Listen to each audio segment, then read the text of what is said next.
अगर हम Indian stock market की बात करें तो सितंबर से लेके नवंबर एंड तक जो बीएसई सेंसेक्स है और निफ्टी 50 है वो ऑलमोस्ट 11% तक राइज किया है। लेकिन ये जो मार्केट में राइज है ये ब्रॉड बेस्ड नहीं है। अगर हम निफ्टी 50 की बात करें तो सिर्फ 5 ही स्टॉक्स हैं जिन्होंने ऑलमोस्ट 50% तक निफ्टी को इंक्रीज करने के अंदर कंट्रीब्यूट किया है। तो इस वीडियो के अंदर आज हम देखेंगे वो कौन से 5 स्टॉक्स हैं जिसकी वजह से निफ्टी 50 जो है इतना इंक्रीज कर रहा है, और जो बाकी निफ्टी 50 के जो स्टॉक्स हैं वो कितना कंट्रीब्यूट कर रहे हैं प्रेजेंट रैली के अंदर।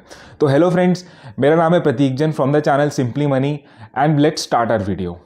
तो फ्रेंड्स, जैसे कि हम प्रेजेंट रैली की बात कर रहे हैं, मार्केट की बात कर रहे हैं, तो एक अलग ही ऑल टाइम हाई पे मार्केट चल रहा है। अगर हम देखें तो निफ्टी 50 18,800 टू 19,000 तक टच करने के ऊपर हो रहा है, और हमारा जो बीएसई सेंसेक्स है वो 62,000 प्लस यानी ऑल टाइम हाई पे चल रहा है। लेकिन ये क्या जो मार्केट रैली है, जैसे मैंने आपको स्टार्टिंग में बताया, ये ब्रॉड बेस्ड नहीं है। हमारे वो कौन से 5 स्टॉक्स हैं जो निफ्टी के अंदर almost 50% of its present rise के अंदर कॉन्ट्रीब्यूट कर रहे हैं। तो वो आपके टॉप 5 स्टॉक्स हैं Reliance, TCS, HDFC bank, HDFC limited and Infosys. यही वो 5 स्टॉक्स हैं जो ऑलमोस्ट 52% तक हमारे निफ्टी के अंदर कंट्रीब्यूट कर रहे हैं प्रेजेंट रैली के अंदर। तो बाकी जो हमारे नेक्स्ट स्टॉक्स हैं, अगर हम मार्केट कैप के हिसाब से देखें तो वो कंट्रीब्यूट कर रहे हैं आपके 35%। वो हैं हमारे SBI, ICICI bank, HCL tech, Axis bank, LNT. यानी कि आपका जो प्रेजेंट रैली है उसके अंदर ये 35% तक कंट्रीब्यूट कर रहे हैं।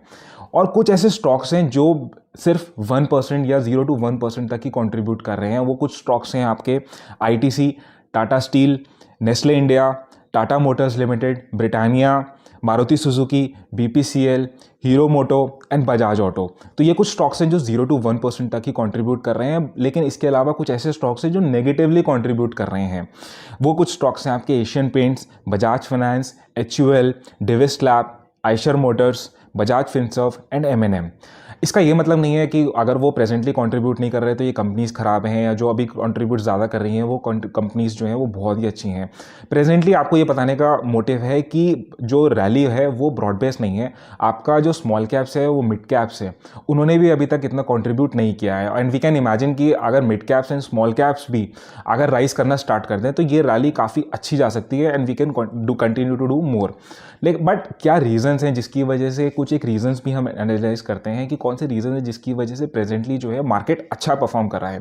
पहला, अगर हम एफआईआईज का डेटा देखते हैं, क्योंकि इंडियन मार्केट के अंदर एफआईआईज का बहुत अच्छा कंट्रीब्यूशन होता है, तो ऑलमोस्ट इन्होंने कंट्रीब्यूट किया है 22,000 करोड़ से भी ज़्यादा का नवंबर मंथ के अंदर, यानी 22,546 करोड़ टू बी प्रिसाइज इन्होंने कंट्रीब्यूट किया है।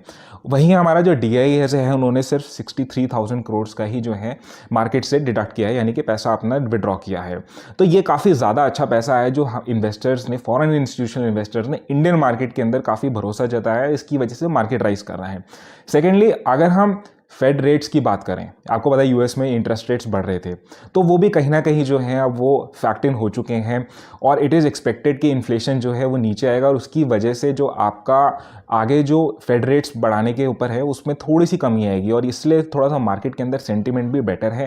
बाकी जो इंडिया के भी इंटरेस्ट रेट्स है वो हमें आगे चल के देखने पड़ेंगे कि आरबीआई उस पर क्या डिसीजन लेता है। लेकिन हमारे एक और अच्छा एक नंबर आया है हमारे पास ऑटो नंबर्स की। अगर हम इंडिया की बात करें, जो नवंबर का डेटा है उसके अंदर भी जो कंपनीज हैं उनको फ़ायदा हुआ है। हमारा जो लास्ट ईयर था, लास्ट ईयर से बेटर इस बार इस मंथ में हमारे जो ऑटो नंबर्स आए हैं, तो ये कहीं ना कहीं हमारा इंडस्ट्री, हमारा जो एक सेंटीमेंट है उसको काफ़ी अच्छा हमारा एक डायरेक्शन जाती है, इंडिकेशन जाती है। तो हमारे जो, जैसे मैंने आपको बताया, ऑटो नंबर्स भी काफ़ी अच्छे आए हैं, उससे मार्केट में सेंटीमेंट्स बेटर हुआ है। अब हमें देखना पड़ेगा कि हमारे जीडीपीज और इन्फ्लेशन का डेटा कैसे आता है, और वही डिफाइन करेगा हमारे आगे का मार्केट का scope. So I hope you got some idea. आपको अगर ये वीडियो अच्छी लगी तो please press the like button and also subscribe to this channel.